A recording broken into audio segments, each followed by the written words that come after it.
Hi, I'm Crispin Sartwell. I teach philosophy at Dickinson College in Carlisle, PA, and I'm the author of Against the State, An Introduction to Anarchist Political Theory. The focus of the book is the destruction of all the traditional arguments in favor of the moral legitimacy of state power. I think there is no moral justification for state power whatsoever, and that would entail that it's not the case that the state ought to exist. So that's the thrust of the argument. I mean, it's rather a philosophical than a practical approach to these questions, I suppose. So I'm not really saying here's a vision of our anarchist future.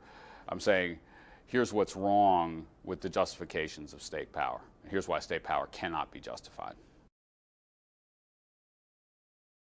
I mean, the most traditional arguments in favor of state power are probably social contract theories, connected with figures like Hobbes, Locke, Rousseau, and also connected with the American Constitution, which is actually formulated as a contract.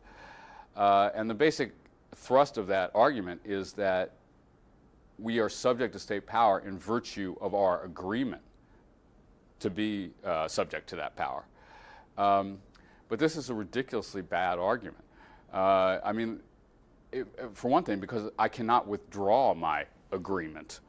So, I mean, I do not consent to be ruled by the state of Pennsylvania or the United States government, but I'm not in a position where I can withdraw or where I can be immune from that power in virtue of failing to consent. And so consent isn't in question at all. I mean, I face overwhelming force. And so the legitimacy of the state does not rest on the consent of the governed. If it did, there would be no legitimate states.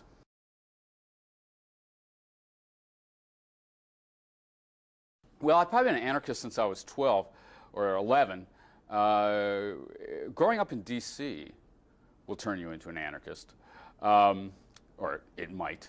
I'm expecting the revolution to emerge from Wheaton, high schoolers in the D.C. area who are sort of embroiled in the bureaucracy of the American state.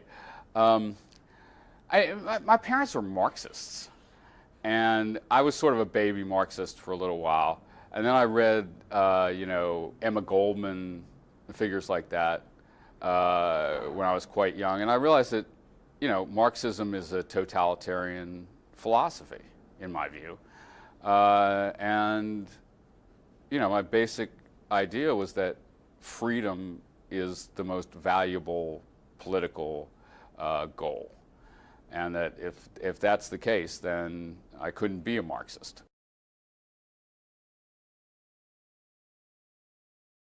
It's certainly outside the spectrum of contemporary American politics, left and right, because I think both the left and the right are enthusiasts for state power.